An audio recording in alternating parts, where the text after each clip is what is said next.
Good afternoon, sinners. Welcome to our program. Our program, I'm told, is about blasphemy. And the title of my talk, negligently not reproduced in this program, is What is Blasphemy and How Do You Do It? So that's what I'm going to talk about. I'm going to talk about how we go about doing blasphemy. At any rate, I have a keen interest in blasphemy. Indeed, this is my book, Baubles of Blasphemy, second edition. Now, it looks just as if it were taken directly out of the fire, and it was. I mean, I got the idea. It was actually my Helen's idea. She designed the cover, Baubles of Blasphemy. Said, why don't you do it with little flames around the edge like it was pulled out of the fire? So I consulted my daughter Catherine, the brilliant artist and photography major, and a professional photographer, and she said, well, why don't you toss it in the fire? So I didn't want to harm a good book, but I made copies of the cover and Keith Strobel's The Case for the Creator suffered somewhat in the effort. But I fired up the charcoal grill, tossed it in, and pulled this out. So then photographed it. It started out white on photographic paper, and this is really, right out of the fire, and here's the spine, and the editor, Frank Zindler, made a photograph, and my daughter looks sort of like the Shroud of Turin, and then had insisted on all the correct information being on the back, but there it is, Baubles of Blasphemy. Now, that's how you do blasphemy. Now, what is blasphemy? Ireland has just passed a law condemning blasphemy. And like the Berlin airlift, we ought to drop copies of this into that besieged country, Because our very survival as a free people is at stake here. And I can't tell you this strongly enough how dangerous the present situation is. We have more and more people who are discrediting science and wanting to embrace medieval superstition, Bronze Age knowledge, condemning science out of hand, wondering what something like a super collider is possibly worth, and talking about things like the rapture. Well, my definition of blasphemy is not as technical as some of the ones they were using that our friend Tom Flynn came up with, or the quoting from the UN, as stated in Baubles of Blasphemy, right here, available in our bookstore at a very reasonable fee. Blasphemy is the crime of making fun of ridiculous beliefs someone else holds sacred. That's what blasphemy is making fun of ridiculous beliefs somebody else thinks is divine word. And you can do that in so many ways, and I'm going to give you a few examples. There are different media shows to show you about. But as Ed Buckner, our fine president, said, Helen died on February the 17th, and that was the death day of Giordano Bruno. Now, Bruno was burned to death by the Christians. Why was he burned to death? Ever wonder what the charges against Bruno were? Here's what they were. Holding opinions contrary to the Catholic faith and speaking against it and its ministers. Holding erroneous opinions about the Trinity, about Christ's divinity and incarnation. Holding erroneous opinions about Christ.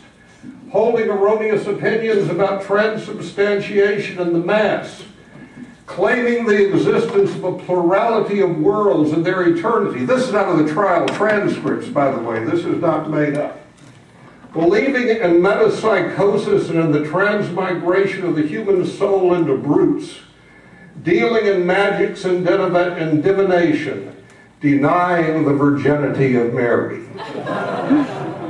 For these crimes, he was wrapped in rags, soaked in oil, chained to a stake, and then so that he could not repeat his blasphemies while burning to death, his tongue was nailed to the roof of his mouth. February 17th, 1600, sorry, never forget it, never forget it. Helen died on the same day as Bruno, it was very fitting. also during the Winter Olympics from Canada, and she was Canadian and a skier, so everything, a certain symmetry to that. What Bruno was really murdered for, of course, was for saying that the earth moved around the sun. That couldn't happen today, could it? You don't really think the earth is over 6,000 years old, do you? You don't really think, like the Texas Textbook Committee wants you to think, that some of the people who founded our country were not Christian? No. It could happen in a generation. In one generation, we could be back in the dark ages, forgetting altogether where we had come from. It's real easy. You simply burn all the books that are contrary, and you kill anybody who disagrees with you. And then you have people who will say, well, yes, they're having prayer in the schools, but I don't want to be a plaintiff. I've got a job, and I've got the, I will be brave just so long as it don't rain. And therein lies the problem. One of Helen's favorite quotes is from William Butler Yeats: "The best lack all conviction, while the worst are full of passionate intensity." And they are. They are. Now, this is not the first time that Texas has tried this.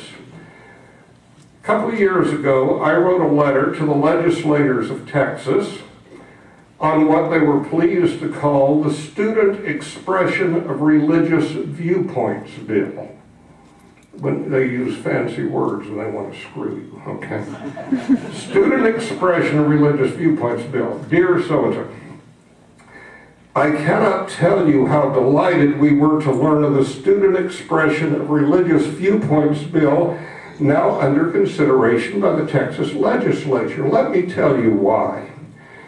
For some years now, there has existed in the state of Texas a by invitation only, highly secret society composed of students in the public schools who are within the top 1% of the student population as measured by intelligence and school achievement.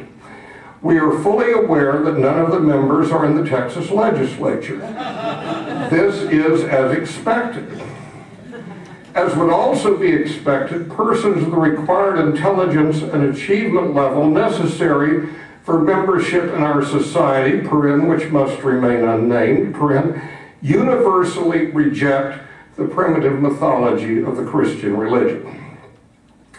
The proposed bill will permit these splendid and brilliant young people, in the words of the new law, to, quote, express their beliefs about religion and homework, artwork, and other written and oral assignments free from discrimination based on the religious content of their submitters, end quote. Further, this remarkable piece of legislation will protect the expression of, quote, the student's perspective on purpose, achievement, life, school, graduation, and looking forward to the future, end quote. Thank you from all of us. We support and praise this legislation that we had doubted would ever be proposed, much less passed. Already, some of our members and alumni are preparing discussion topics and graduation speeches in reliance upon this outstanding law. Overwhelmingly, you can expect to hear from our members as they speak and produce art from positions of leadership and achievement within their respective schools. Here are just a few of their topics. Masturbation techniques for boys not dating Catholic girls.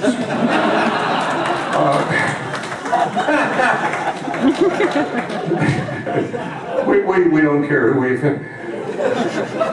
The flying spaghetti monster, the twin meatballs of its pastafarian noodleness.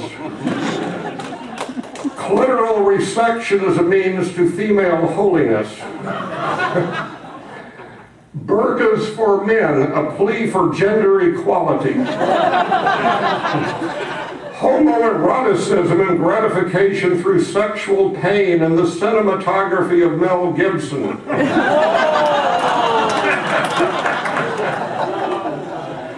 Free love and erotic eroticism in primates as a model for teenage sexuality.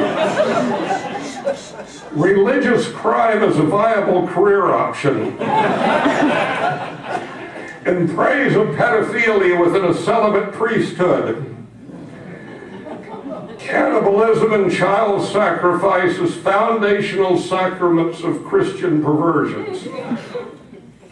These few samples represent only a few of the less controversial topics we will look forward to in our schools once your protective legislation has been passed into law.